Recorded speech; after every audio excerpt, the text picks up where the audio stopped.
Salve, amigas e amigos da filosofia. Sejam bem-vindos a mais uma das nossas conversações filosóficas.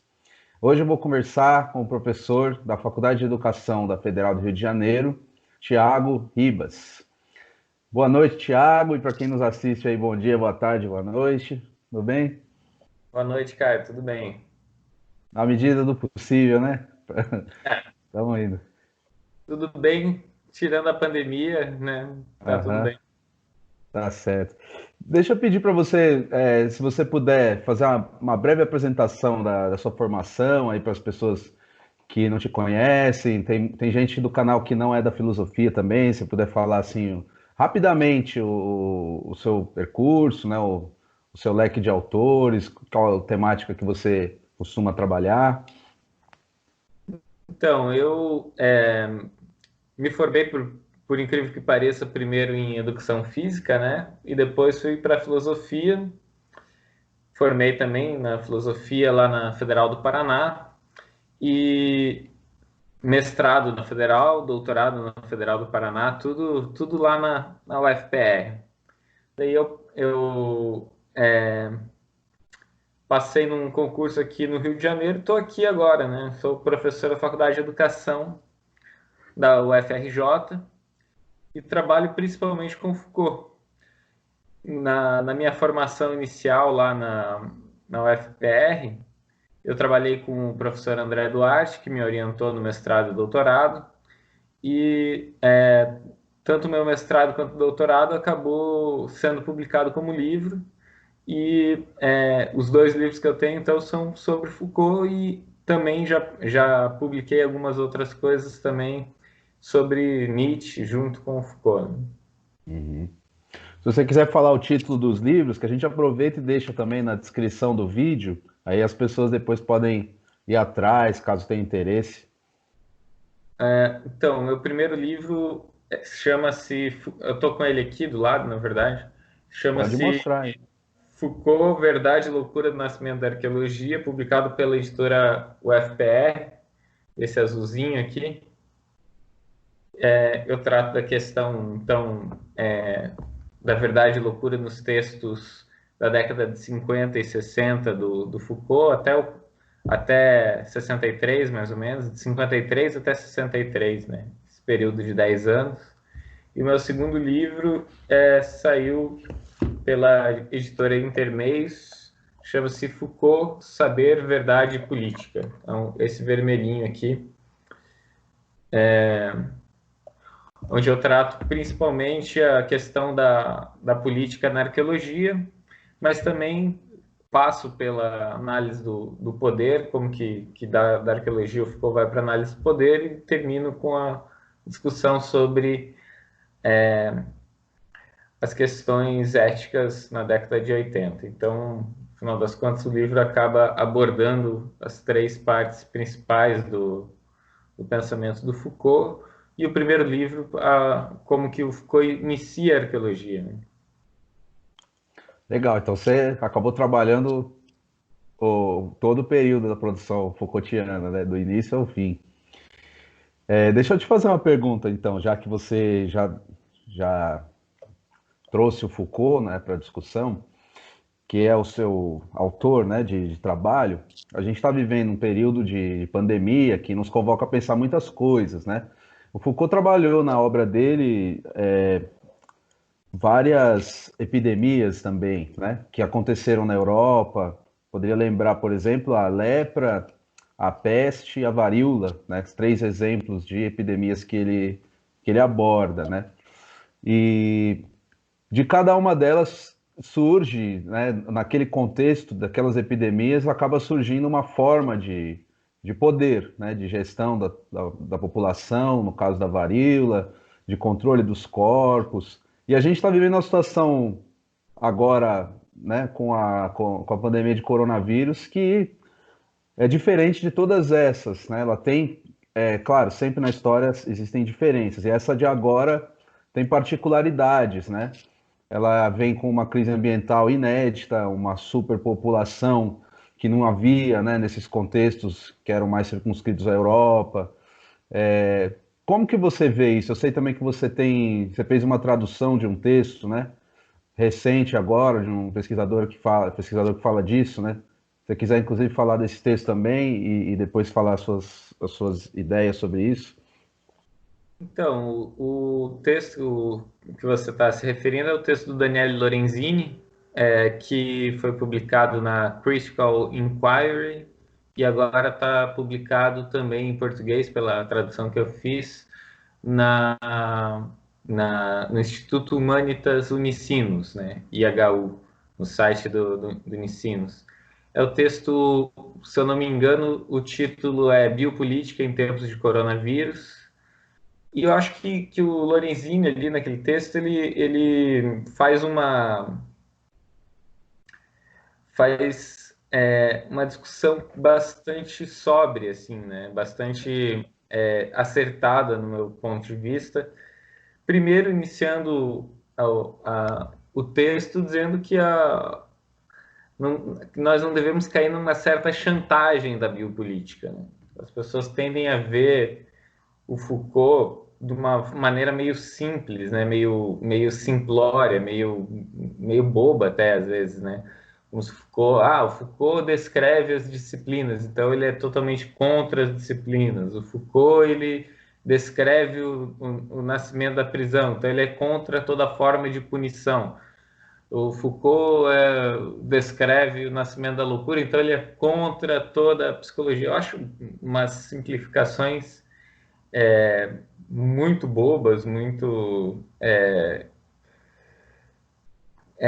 que não serve para nada, né? E o Foucault não está falando isso, não é essas as questões. É só a gente pegar o texto que fica claro que não é isso. Então, quando ele fala sobre a biopolítica no Foucault, o importante para o Foucault, principalmente, é mostrar aquilo que nós não conseguimos ver, que de tão perto nós não conseguimos ver. Então, a questão da biopolítica não é ser contra ou a favor de um poder sobre a vida. O poder sobre a vida é um fato da nossa época. Não tem como nós negarmos uma quantidade cada vez maior de ações sobre a vida, como, por exemplo, a vacinação da população. Agora, ser contra a vacinação da população, por exemplo, seria uma maluquice no nosso momento, né? Então, a questão não é dizer se o biopoder é bom ou é mal. É claro que tem formas de exercício do poder biopolítico que são ruins, que nós podemos ver como ruins, mas não é esse o debate. O importante é ver aquilo que não se mostra por estar muito na nossa frente, né? Então, o Foucault ele mostra principalmente como que a biopolítica ela está sempre associada com um racismo.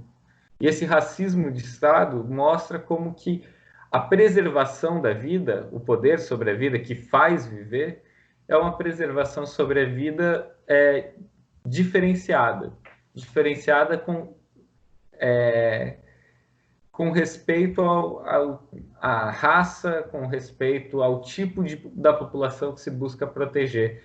E nesse texto do Lorenzini, ele fala sobre isso, né? Sair dessa chantagem biopolítica, da chantagem de ser contra ou a favor da biopolítica, que não faz nenhum sentido, e passar a ver realmente como que a biopolítica está associada a um racismo, e nesse ponto, sim, nós devemos criticar, e nesse ponto, sim, nós devemos mostrar como que esse poder sobre a vida nos coloca questões muito urgentes para que nós não aceitemos essa exposição diferencial à vulnerabilidade, né? E ali ele critica também como que o Lorenzini também faz uma crítica desses pensadores que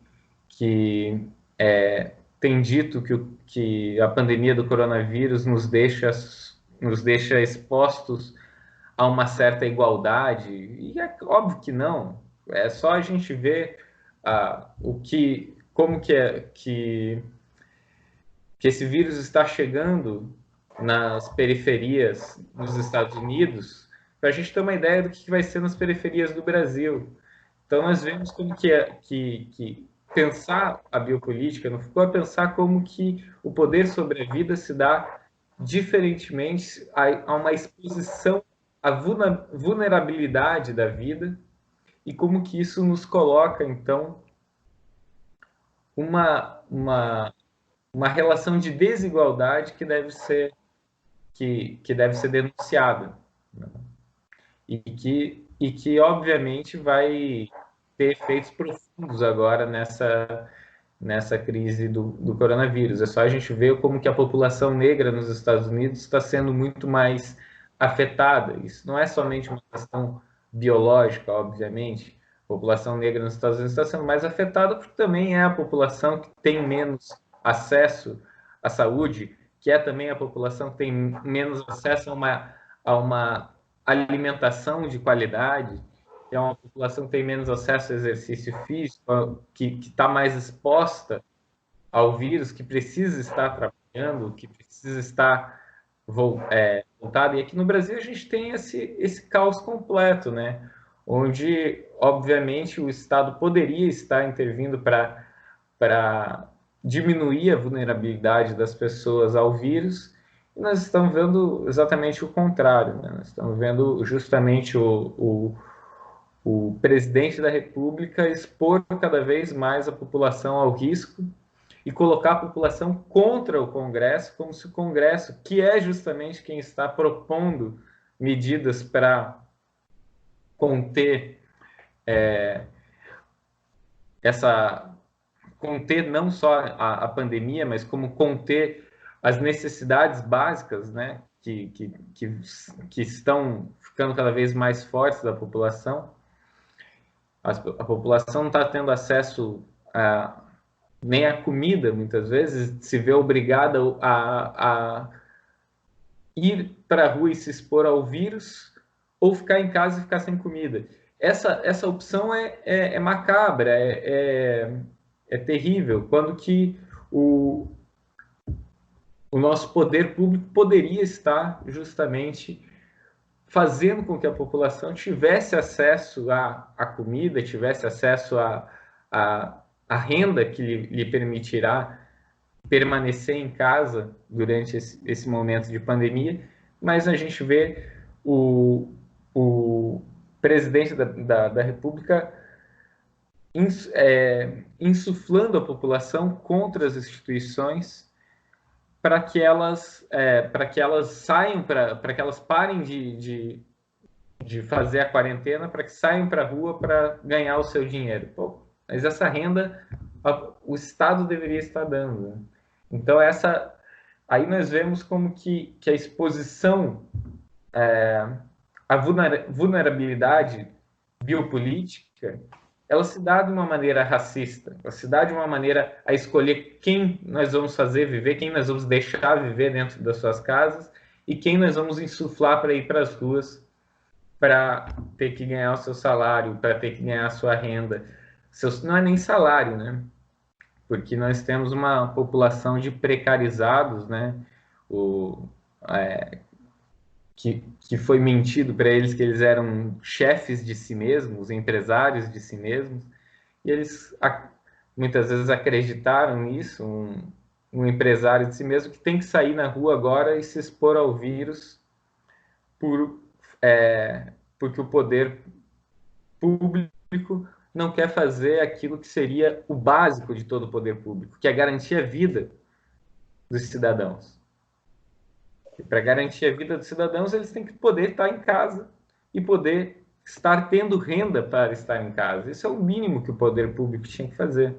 Então, muito se está associando agora esse momento com toda uma ideia de guerra, o que também é um grande problema, né? O Lorenzini, ele fala também no final do texto que você mencionou, o Lorenzini fala sobre o vocabulário da crise, né? Todo o léxico da crise, toda a linguagem da crise que se instala no neoliberalismo e que nos obriga a buscar soluções para determinadas crises e não nos permite ver ver melhor o que é a situação e buscar uma resposta que mude o nosso modo de vida, né? Então, eu acho que tanto o léxico, tanto a linguagem da crise quanto a linguagem da guerra não é muito adequada para a nossa situação, né? Não se faz guerra a um vírus. O vírus ele não tem vontade, ele não tá querendo mudar não é o vírus que está querendo mudar a nossa forma de vida. Nós temos que mudar a nossa forma de vida.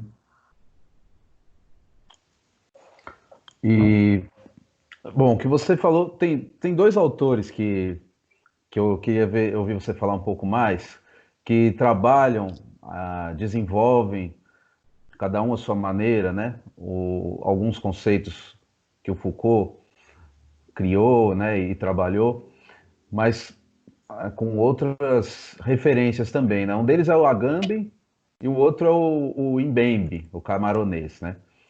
E me parece que nos dois casos a gente tem como se fossem duas direções distintas.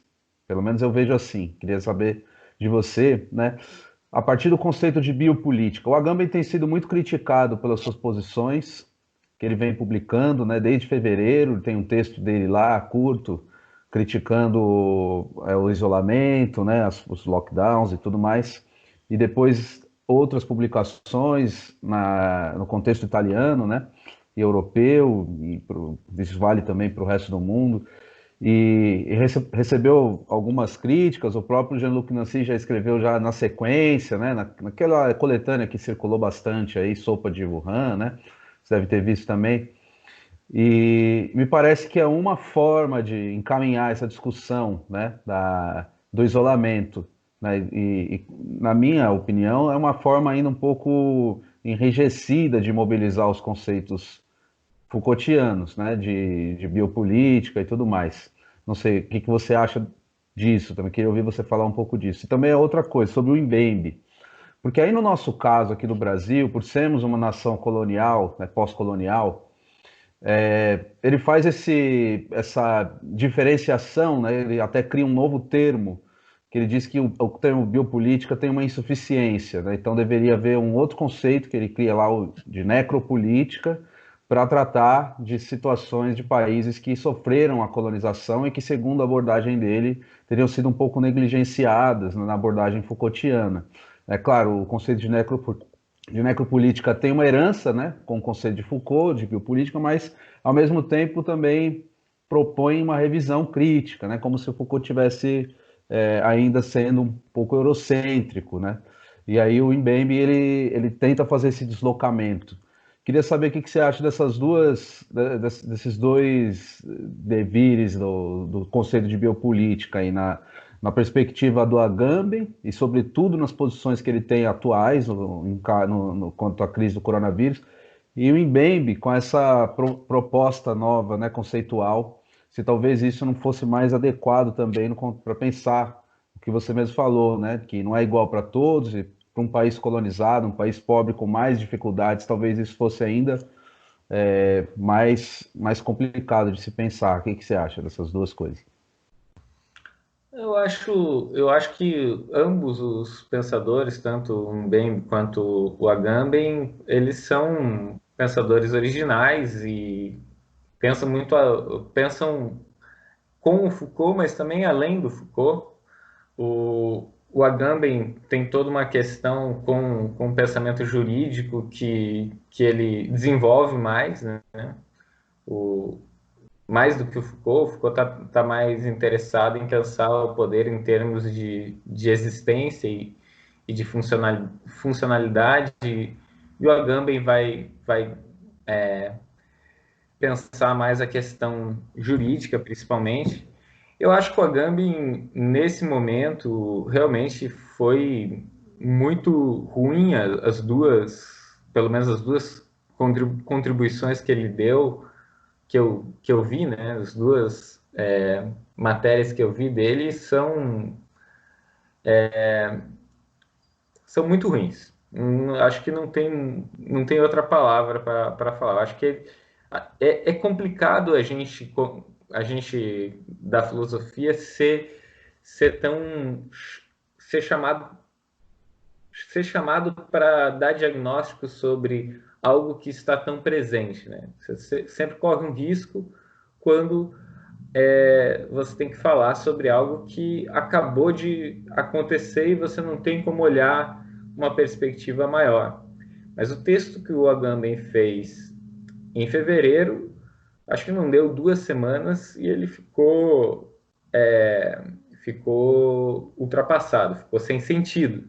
Você lê hoje o texto da Agamben em fevereiro, você fala, meu Deus, que mundo você vive? Porque falando contra o isolamento social, comparando o isolamento social com o estado de exceção, isso parece que banaliza um conceito e uma filosofia que ele construiu durante anos de uma maneira muito coesa, de uma maneira muito responsável.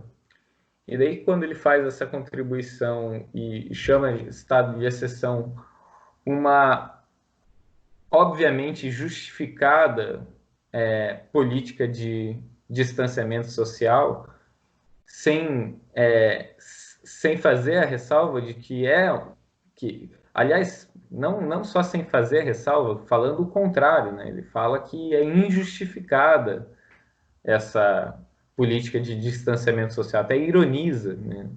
Então, quando a gente lê aquele texto, a gente cai para trás, fala, meu Deus, que é isso, né? O Agamben está dando uma bola muito fora, né? Nesse momento. E o segundo texto também, pelo menos os dois textos que eu li do Agamben, nesse momento, foram muito ruins, muito ruins. Eu fiquei impressionado. Fiquei achando que são justificadas as críticas que tanto o Jean-Luc Nancy quanto o próprio Lorenzini também critica. Eu acho que é algo que traz um perigo de banalizar um conceito da própria filosofia do Agamben. Eu acho que ele perdeu a chance de ficar calado nesse momento. Se fosse para fazer essas contribuições, era melhor na verdade, não contribuiu nada, pelo contrário, parece que chancela uma relativização e um descompromisso com o isolamento social, que obviamente é a única política que tem funcionado em todos os países do mundo. A gente escuta todos os especialistas, todos filósofos, outros filósofos, todos não, outros filósofos, outros políticos. Você para ver o que nós estamos passando, não tem o que se fazer senão tornar o máximo possível viável esse isolamento social. E fazer um texto criticando o isolamento social me parece um desserviço, principalmente na maneira como, com os argumentos fracos que aparecem no texto do Agamben. Eu acho que é sempre importante estar atento aos excessos do poder. Eu acho que é isso, como um leitor de Foucault, acho que é esse o trabalho, um dos principais trabalhos da filosofia, estar atento aos excessos do poder. Mas nós estamos diante de um vírus novo que pode, em pouco tempo, matar milhões de pessoas em vários lugares. E não é nenhum exagero você cobrar um isolamento social nesse momento. E é um isolamento social que não está sendo nem uma imposição tão grande assim dos governos, porque a população, em sua maior parte, compreendeu esse isolamento social, e a população de diversos países pode ter compreendido, infelizmente, da pior maneira possível, em países como o da Itália, né?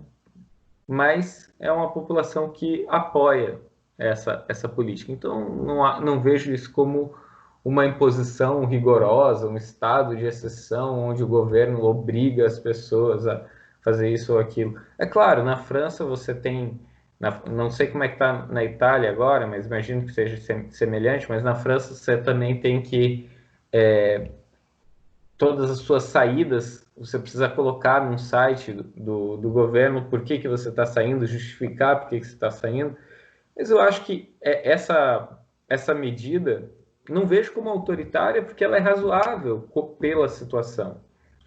Em um momento de... Claro, não estamos em guerra, não é o mesmo léxico da guerra, mas se estivéssemos em guerra, dependendo, algumas medidas são razoáveis para que você evite que outras pessoas tomem um bombardeio de um país inimigo. Então, acho que assim, não é um autoritarismo o isolamento social. Eu acho que é muito prejudicial falar isso. E acho que isso é até óbvio que não é um autoritarismo. Com relação ao Mbembe, eu acho que é importante a, a complementaridade que ele traz à noção de biopolítica do Foucault. Eu só não acho que as críticas que ele faz ao Foucault sejam tão justas assim, né? Eu acho que a questão da morte e da tánatopolítica, né? Ele vai falar em necropolítica, o Foucault fala em tánatopolítica, essa política que provoca a morte, né? Como forma de preservar a vida. Isso já se encontra no pensamento do Foucault, ele não desenvolve realmente sobre os países coloniais, mas o Foucault não pretendia, com a biopolítica, estar esgotando o debate, né? Pelo contrário, eu acho que é muito esquisito, muitas vezes, o que acontece com o Foucault, quando as pessoas criticam ele pelo aquilo que ele não falou, né? Você pode criticar aquilo pelo aquilo que ele falou e tentar complementar aquilo que ele falou, mas criticar pelo aquilo que ele não falou quando aquilo não era um problema para ele, né? Tipo, o Foucault não falou de gênero, ele estava falando sobre a sexualidade, mas as pesquisas sobre sexualidade, sobre gênero, né? Atuais, as pesquisas sobre gênero a partir da década de 90, principalmente, com a Butler, elas têm uma herança Foucaultiana muito forte e reconhecem isso, criticam algumas coisas, não criticam outras, se apoiam em outras. Eu acho que é importante essa complementariedade. Eu só acho esquisito a crítica que o Mbembe faz, que quando você vai para o texto do Foucault e vê a crítica que o Mbembe faz, você vê que não é muito justo. Ele não está sendo um leitor muito generoso com o Foucault, né? É claro que ele faz todo um pensamento original e vai além daquilo que o Foucault tinha falado, né? Mas eu acho que muitas vezes ele poderia ser um pouco mais generoso na sua leitura, né? Eu acho que ele não precisa criticar o Foucault para mostrar sua originalidade, né? Tá certo. Então, vou mudar um pouco de assunto. Você falou que está vinculado à faculdade de educação aí, né? É uma pergunta mais genérica. A universidade brasileira vem sofrendo ataques até do governo e de setores da população, e nisso entram todos os cursos, mas com mais força ainda, as humanidades, né, e a filosofia. Como que você vê essa relação entre a filosofia e a educação, no seu caso, né, que você dá aula na educação?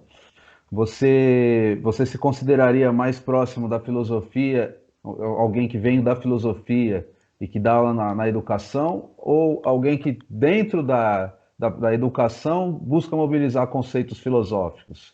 Não sei se ficou claro essa questão. Ficou claro, eu acho que a minha formação toda é na filosofia, né, Caio? Bom, eu fiz educação física antes, mas educação física antes, na qual tive licenciatura também, na minha formação de educação física, não era tão focado tanto no questionamento sobre educação, sobre pedagogia, tive também esses cursos, mas a formação era mais voltada para desempenho, para treinamento de atleta, academia. Então, quando eu fui para a filosofia, eu fui buscar justamente me preparar naquela época.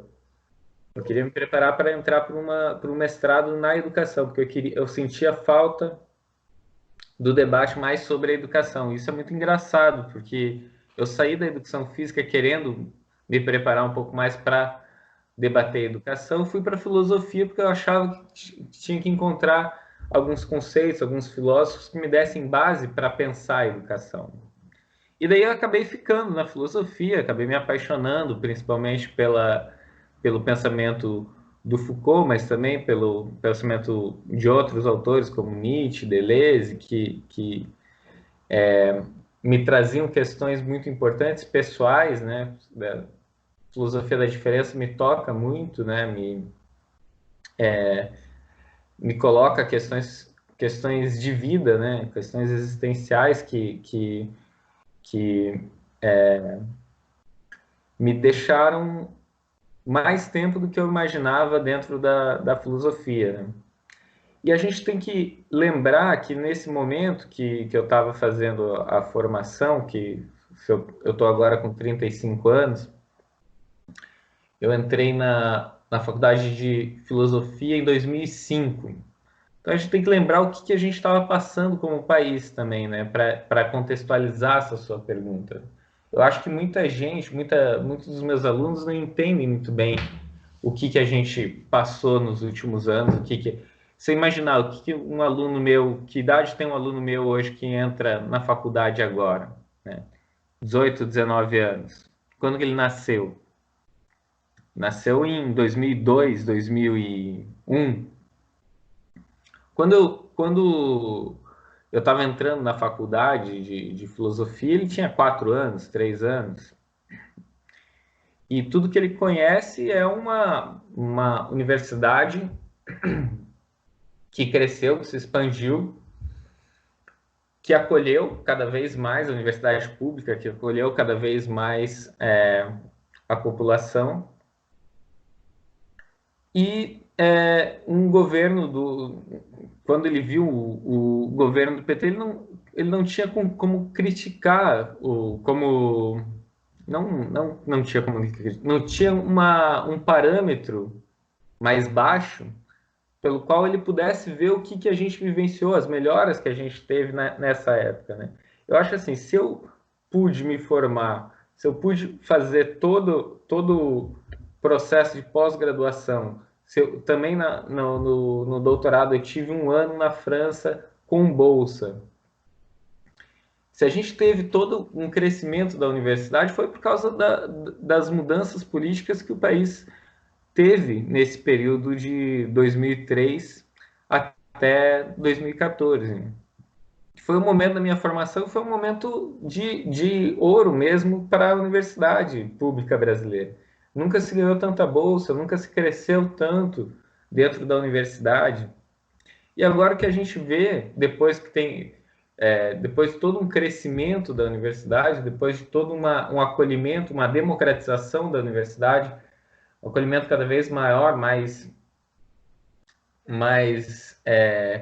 plural da universidade em relação à sociedade, agora a gente vê uma crítica da universidade, às vezes vindo de pessoas que poderiam estar usufruindo ou pessoas que já usufruíram e que não sabem valorizar aquilo que nós tivemos, né? Que não conseguem valorizar e não conseguem pensar o que é um país sem uma universidade pública, né? Não conseguem entender isso, né? Eu vejo isso de uma maneira com muita tristeza, assim. Eu vejo alguns familiares, muitas vezes, ou pessoas que passaram pela universidade e que tiveram essa oportunidade de estar numa universidade pública e que hoje em dia pregam esse anticientificismo, pregam toda uma ideia de que a universidade é um antro ideológico, quando que aqueles que passam por uma universidade de filosofia, aqueles que passam por uma universidade qualquer que seja dentro das ciências humanas, uma faculdade nas ciências humanas, sabe que o que mais nós temos é a pluralidade de ideias, o que mais nós temos é discordâncias de ideias, o que você vai ter de linhas diferentes, onde o embate, a confrontação de ideias é atópica, né? É aquilo que mais se vê. Isso é só você pegar uma. Isso, quando na última Unpof foi falado, né? É só você pegar uma lista dos trabalhos que se apresentam na Unpof e você vê o que nós temos uma pluralidade de autores, uma pluralidade de pensamento e como que as pessoas não concordam com tudo, não há uma doutrinação, não há uma ideologia única. O que há são fontes de pensamento, de crítica, possibilidades diversas de interpretar o mundo, e como que isso está sendo desvalorizado de uma maneira tão infantil, né? Tão boba, tão gratuita, em nome do quê? Né? Em nome de um pensamento que se coloca, obviamente, de uma maneira desonesta, como não ideológico, como se todos os outros pensamentos fossem ideológicos e o pensamento daqueles que estão criticando a universidade não fosse ideológico. Isso é de uma desonestidade, é a ideia de que nós só precisamos de técnicos na política, de que é preciso separar o setor ideológico do governo, do setor técnico, toda essa ideia que está também o tempo todo na mídia, isso é de uma desonestidade tremenda, né? Tudo tem uma ideologia, tudo tem uma forma de ver o mundo, tudo sempre está imbuído em um horizonte de pensamento, em uma perspectiva. Isso que a gente aprende na universidade, essas diferentes perspectivas que nós podemos, então, tá confrontando para poder desenvolver um pensamento crítico. Eu acho que nesse sentido, pouco importa se eu estou na educação ou se eu estou na filosofia. A ideia é sempre essa, de estar desenvolvendo o pensamento crítico para que a gente possa encontrar diagnósticos que possam, de alguma forma, estar nos orientando sobre as nossas ações. Né? Tá certo. Vou fazer uma última pergunta para você, até para a gente não ser muito pessimista. O Foucault falou muito sobre uma questão que é as possibilidades de resistência ao poder também, né? Então, onde há poder, há resistência, e então essa nova forma de governo que a gente vive, especificamente no Brasil, inclusive, também nos convoca a criar outras formas de resistência. Queria saber especificamente sobre a questão das redes sociais, porque eu sei que você fez um canal aí também, em razão do evento, né? Até vou divulgar aqui, no evento que ia ter, né, sobre Foucault, e eu vi que você está fazendo também algumas entrevistas, e todos, né, e todos e todas que trabalham com aulas em universidade, estão aí tentando, né, se adaptar a novas linguagens, criar novos caminhos, novas redes, né, canais, se comunicar com os alunos de outra forma, inclusive aqui eu conversando com você, né? E até comecei a conversar com pessoas que eu nem falava, eu falava pouco, fiz novas amizades. Então, outras interlocuções também estão se possibilitando, na medida em que a gente tenta, né, criar outras formas diante de uma situação que nos impõe limites, né, obstáculos. E aí o que eu queria complementar com essa pergunta é falar que eu acho, o que você acha disso? Na filosofia a gente ficou muito tempo nos dedicando, não que isso seja errado, né, mas sobretudo ao ensino, à pesquisa, ao trabalho acadêmico, né?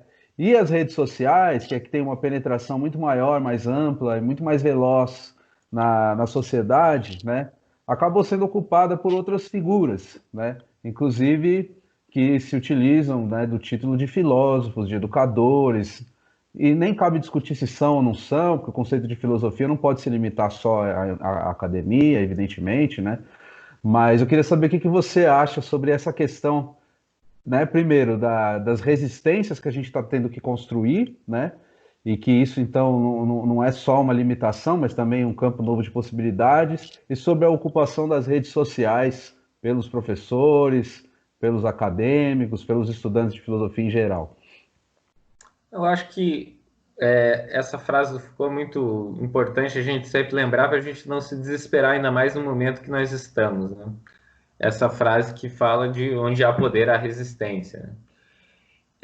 A gente está vivendo um momento de uma crescente, uma crescente forma de poder que não admite a diferença, né? Um crescente conservadorismo que vai se transformando também num certo fascismo que não admite um pensamento diferente, que não admite que o seu pensamento é um dentre os possíveis, né? Quando a gente fala dessa maneira de pensar uma escola sem partido, por exemplo, esse projeto terrível que parte dessa desonestidade, né, de dizer, escola sem partido, mas o que é sem partido? Sem partido é o meu discurso, o teu discurso é o que tem partido. Quando a gente parte a gente constata essa desonestidade, né? Eu acho que quando a gente constata a formação de opinião de muitas pessoas dentro das redes sociais por meio de influenciadores, né, ideólogos, que partem de uma desonestidade como essa, eu falo desonestidade porque é realmente isso, né? Não é só uma ingenuidade, eles se aproveitam da ingenuidade do outro, da ignorância do outro, para passar esse discurso. Mas é obviamente que essas pessoas que estão falando isso, elas não acreditam nessa maneira de pensar, né? Elas se utilizam. Bom, quando a gente está em frente desse desafio de tratar com esse fascismo, a gente tem que criar várias frentes, né, Caio? A gente está fazendo o nosso trabalho dentro da universidade, que é claro que é muito importante, é uma instituição onde o rigor com o pensamento não pode ser deixado de lado, mas a gente esqueceu, e acho que muitos dos nossos professores esqueceu durante muito tempo, de estar fazendo vários canais de popularização da filosofia, né? Popularização do debate. Eu acho que estar dentro do YouTube, estar junto com outros canais na internet é uma maneira de estar popularizando, o que não significa necessariamente também perder o rigor, né? Pelo contrário, acho que possível você tornar a conversa mais popular e também ter outras frentes, alguns canais com um pouco mais de rigor, outros com uma linguagem mais inicial. Eu acho que é importante a gente tá resistindo em várias frentes, saber que a luta na rua agora, no momento de isolamento, não vai ser possível, não é possível fazer a manifestação, não é possível a panfletagem, mas nesse momento não vai ser possível e talvez em outros momentos a gente veja o que é mais eficiente, né? A gente tem visto que a maneira como a direita, o conservadorismo cresceu no país não foi dos modos tradicionais, né? Eu acho que eles se utilizaram muito da internet e eles têm uma vantagem, né? Porque destruir é muito mais fácil, né? E fazer um discurso sem rigor e popularizar preconceitos é muito mais fácil. Acho que o Platão já falava disso há muito tempo, né?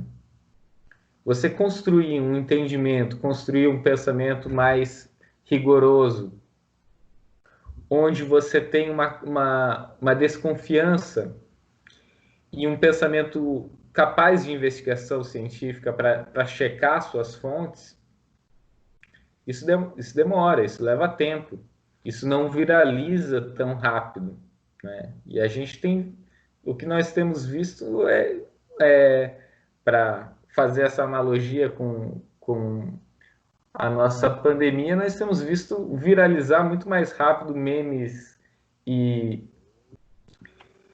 e preconceitos e ideias infantis do que a própria pandemia, né? A gente está realmente tendo que lutar contra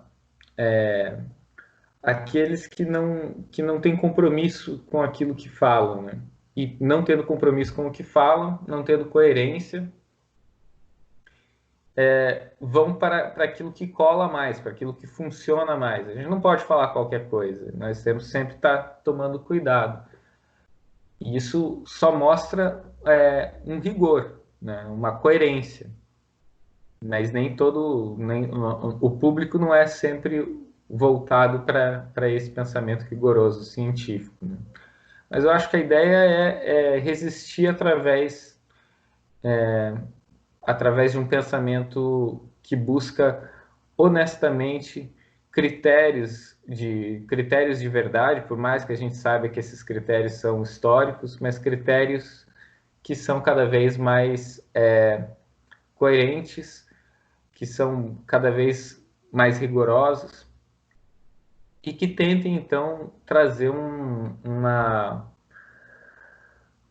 maturidade para o pensamento político que nós estamos vivendo, né? Porque nesse momento nós estamos vivendo realmente aquilo que há de mais caótico no, na nossa história, né? Não consigo pensar em nenhum momento onde a mentira e a infantilidade e a brutalidade na nossa história recente, pelo menos, eu não consigo imaginar nada, pelo menos nos últimos 30 anos, tão cruel como o que nós estamos vivendo, né? Então, acho que a nossa resistência tem que ser sempre também buscando a honestidade e o rigor com aquilo que nós estamos falando como uma bandeira, né? Eu acho que a gente não pode entrar no jogo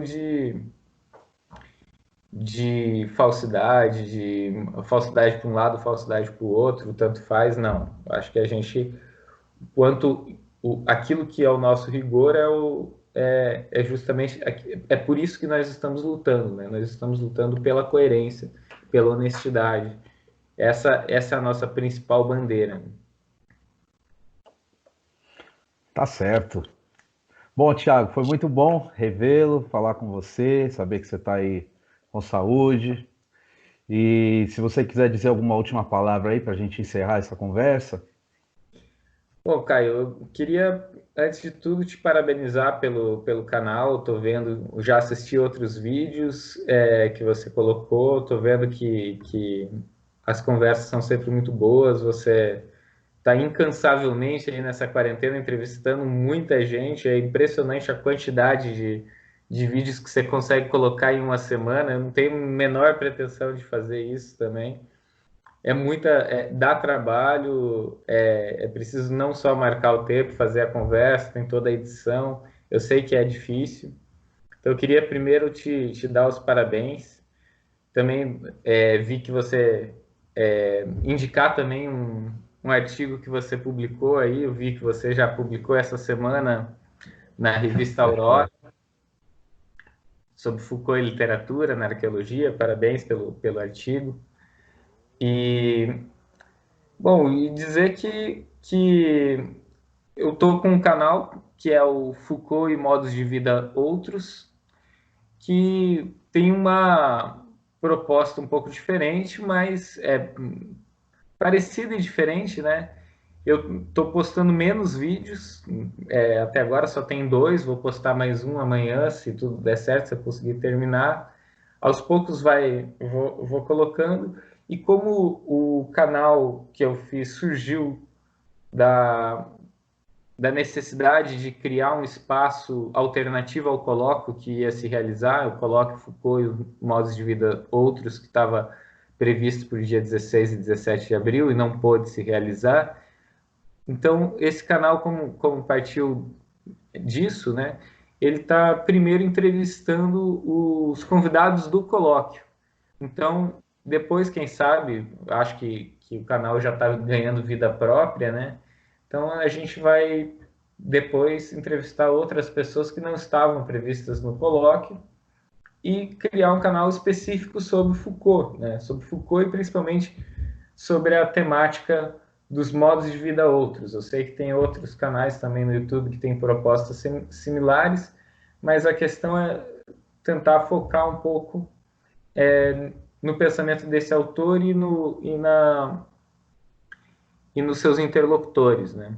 Então, convido a todos que se interessem por Foucault para estar vendo as conversas desenvolvidas lá, nesse canal. E queria novamente agradecer você, Caio, por ter essa oportunidade de estar conversando.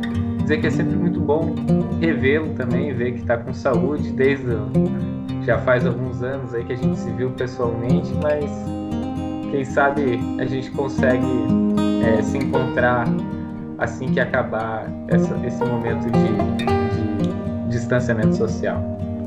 Tá certo.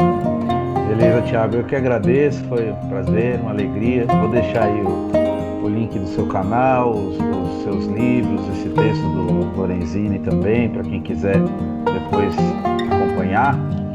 E vocês que assistiram, também agradeço. E fiquem ligados aí nas próximas conversações filosóficas.